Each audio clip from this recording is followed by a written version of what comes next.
Today we're going to be making fire cider, which is something that I make every year. And this is actually a little bit that's left over from last year. So it stays fresh in the cabinet all year long. And whenever you're feeling a little iffy or feel like you have something coming on, taking a shot of this will just help boost your body. So if you're looking for something to boost your immune system, you might want to check out this recipe. If you're just meeting me, my name is 𝐂𝐎𝐋𝐿 and this is the 𝐂𝐎𝐍𝑒 Legacy, where I teach you how to save money on groceries, but I also teach you some urban homesteading kind of tricks that I've learned over the years growing up on a farm.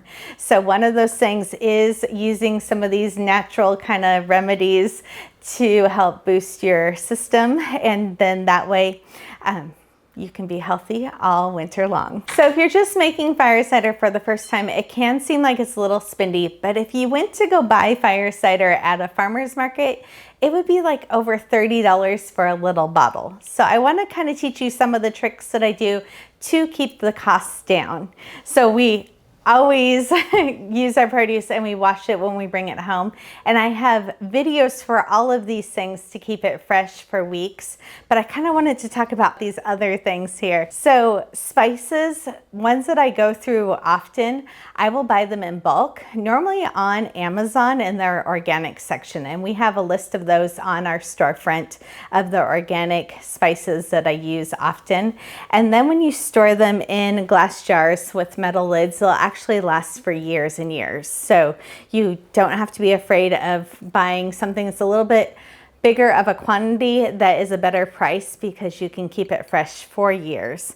So there is the Ceylon cinnamon here, rose hips, and the star anise. So these are three of the spices that I get. And then outside, years ago, I got this little tiny rosemary little bush at Trader Joe's for $3. And now it's this humongous bush outside that grows as tall as me, and we have to cut it back every year. But we have so much fresh rosemary out in our yard that grabbing a couple sprigs off of it is really lovely. Actually, it just smells really good in here. And then if you are going to the farmers markets or any Asian markets, or sometimes your grocery stores, right now in the fall to the winter, you can find horseradish. So this is horseradish. Ginger is one that you can find all year long. And then I have the hardest time saying this. This is, what is it? Turmeric. Turmeric.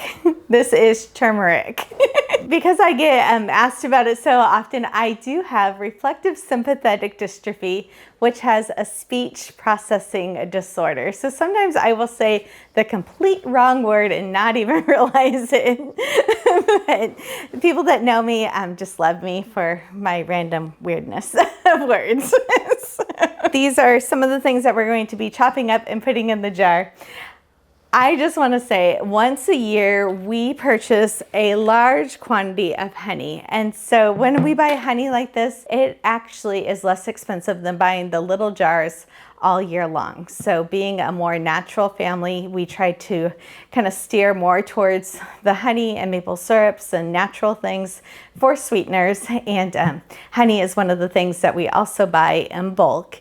And it never expires if you store it correctly. So you can buy a big old tub of honey and it can actually last indefinitely. And then when you're making this, you're going to need 2 jars of apple cider vinegar with the mother, and make sure that it says it on the jars. I normally get the Bragg's brand when I'm doing that.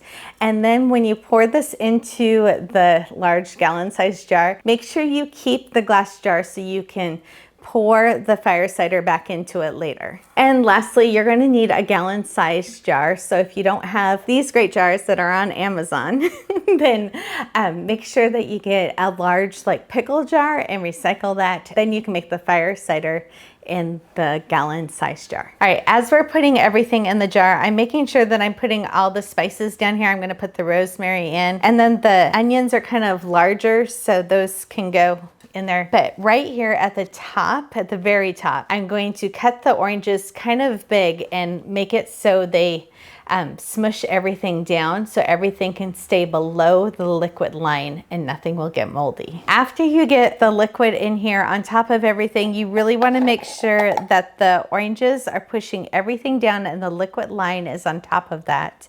And then something else that I do is I put it on a towel like this, close it up, and I kind of rock it around a little bit and try to get some of those air bubbles out. So the more air bubbles you can get out naturally, it'll still kind of brew some as you go, but it'll help with the process of this. And then every couple days, just release the lid and make sure that that level of liquid is on top of the oranges. If you need to top it off with a little bit more apple cider, go ahead and do that. So this will stay on your counter 4 to 6 weeks. You'll see the color getting, the liquid color getting a lot darker, and then all of the produce items really fading in color. So over the next 4 to 6 weeks, depending on how warm your kitchen is, so everybody's kitchen is a little bit different, then you will strain this and then put it back into the apple cider vinegar jars. And then these just go in your cabinet and you can take a swig of it. You can take a swig of it anytime you need to, like for the next year, and it'll remain fresh in your cabinet. So if you're looking for more recipes like this, we have another one called elderberry syrup, which is more family friendly and the littles love it. So make sure to check that out and like and subscribe to our channel. We teach all kinds of different things here on the Cross Legacy.